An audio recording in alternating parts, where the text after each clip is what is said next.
Have you ever noticed how we measure success? Trophies, rankings, titles. But what if the person holding them hates what they do? Andre Agassi won 8 Grand Slams, Olympic gold, reached #1 in the world, and in his own words, he hated tennis with a dark, secret passion. Not frustration, not burnout, hatred. So here's the question. How does a mind achieve dominance in something it despises? What you'll discover challenges everything about success and self. This is not about inspiration. This is about the psychology of a stolen life. Before Andre Agassi was a champion, he was a child standing in front of a machine. The Dragon, a ball launcher built by his father in their Las Vegas backyard. 2,500 balls per day, before age 8. Most children that age are discovering what they like. Agassi was developing a skill he never chose. Competence arrived before selfhood. This is where foreclosed identity begins, not with a decision, with the absence of one. In psychology, foreclosed identity describes a state where a role is assigned before a self can form. The child doesn't choose tennis. Tennis becomes the only structure available for existence. At 13, Agassi was sent to the Bollettieri Academy in Florida. Total immersion, no alternative identity permitted to develop. Every day reinforced a single pathway. You are a tennis player, not someone who plays tennis, someone who is tennis. The environment eliminates choice by making all other futures invisible.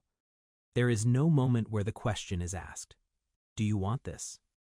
Because by the time the question could be formed, the answer has already been built into the nervous system. The body knows how to hit a forehand. The mind has no idea who it would be without one. So what happens when hatred enters this system?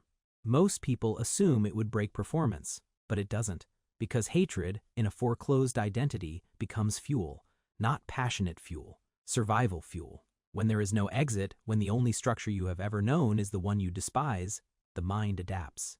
It performs, not because it wants to win, because it doesn't know how to exist outside the cage. The psychological mechanism is efficient, brutal, but efficient. Agassi didn't need to love tennis. He just needed to fear what would happen if he stopped. And that fear was more reliable than any passion could ever be. By the early 1990s, Agassi was one of the most recognizable athletes on the planet.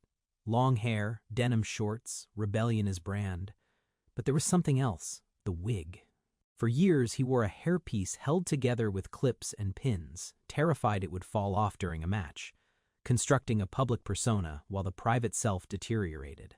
This is the split. The world sees a champion. He experiences relief from the terror of failure. In 1994, Agassi won the US Open. The crowd celebrated triumph. He felt nothing close to joy. Because peak performance in a foreclosed identity is not about fulfillment, it's about psychological survival.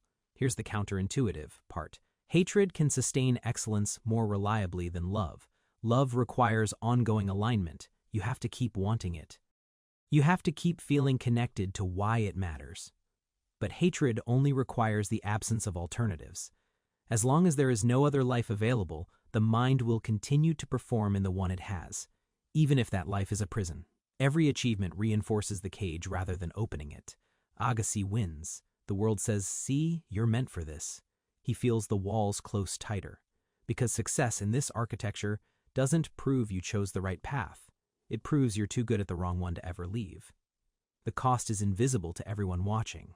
Public success and private alienation existing simultaneously. The standing ovations don't reach the part of him that is suffocating. The trophies don't answer the question he's never been allowed to ask. Who would I be if I could choose? So what does this reveal about the nature of success itself? Agassi's excellence was real. 8 Grand Slams don't lie, but it was not evidence of alignment. It was evidence of adaptation.